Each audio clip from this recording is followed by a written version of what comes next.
Ituturo ko naman sa inyo kung paano kayo makapagpa-change ng inyong Pag-ibig membership type from employed to self-employed or voluntary member. Ngayon, open nyo lang yung Google search sa cellphone niyo. Dito sa may search, i-click nyo lang yan. Dito, i-type nyo lang yung Pag-ibig website. Ito na yung website ni Pag-ibig. Click natin yan. Ayan. Then, dito sa may box, click nyo lang yan. May check na. Okay na yan. Click proceed. So, dito, scroll nyo lang sa pinakababa. Ayan. Dito sa pinakababa, makikita nyo dito yung quick links. So, hanapin nyo dito yung downloadable forms. Ayan. Click nyo lang yan. Then, double-click nyo tong Provident. Ayan. So, andito na lahat ng mga form ni Pag-ibig. So, kung any transactions na gagawin ninyo, na kailangan ninyo ng form, so, andito na lahat yung mga form ni Pag-ibig. Yun na kailangan pang pumunta mismo sa Pag-ibig branch para kumuha ng form. Pwede na kayong mag-download ng form through online at fill out nyo na bago kayo magpasa kay Pag-ibig. So, dahil ang tutorial na ito is kung paano kayo makapagpa-change ng inyong membership type status kay Pag-ibig. So, under kay membership, ayan, hanapin nyo yung MCIF form. So, para ma-download natin yung form, i-click lang natin tong naka-PDF file. Again, click natin to. Then, click download.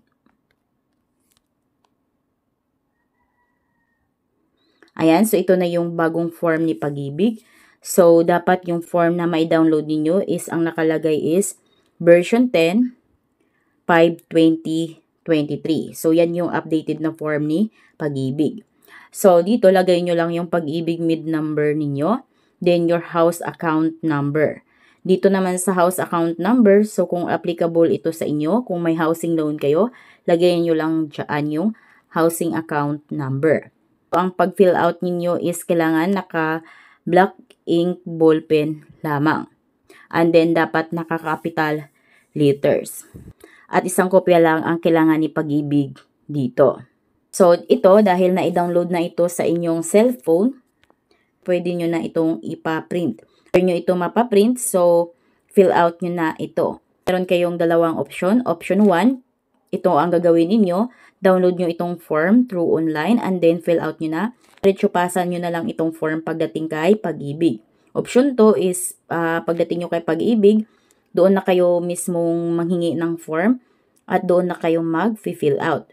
Sa inyo kung ano yung convenient sa inyo, kung gusto nyo bang doon na lang mag-fill out at kumuha ng form. So, anong tamang pag-fill out dito? So, dito lagay nyo lang yung apelyido ninyo, pangalan, name extension tulad ng the second, the third, junior, senior, then your middle name.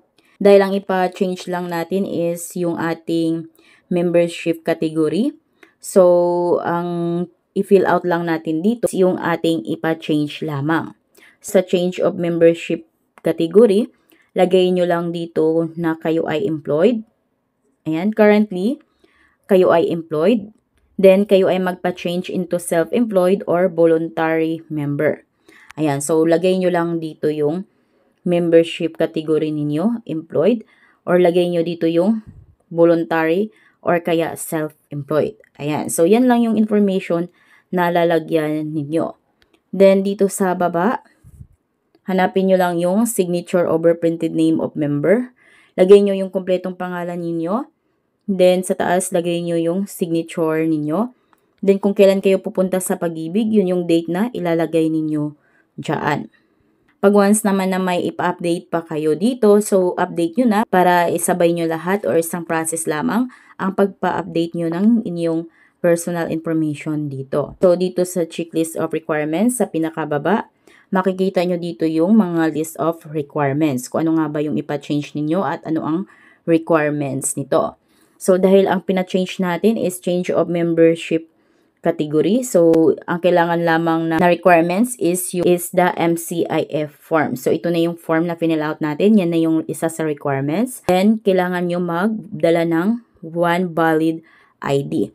At dapat yung ID na valid niyo is photocopy na rin. Kaya kung bago kayo pumunta sa Pag-ibig, dapat may kopya or photocopy na kayo ng inyong valid ID. Dahil bukod sa i-check nila yung original valid ID ninyo, is kailangan din nila ng isang kopya ng inyong valid ID.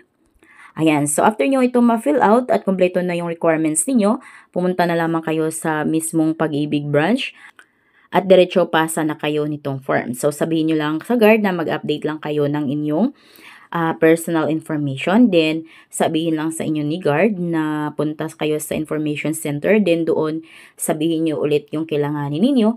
Then, after nun, bibigyan kayo ng number para sa pila sa counter kung saan for updating of your information. So lang guys, kung paano kayo makapagpa-change ng inyong membership type category. So kung kayo ay bago sa aking vlog, please consider to subscribe para updated kayo lagi sa mga videos ko. Thank you for watching!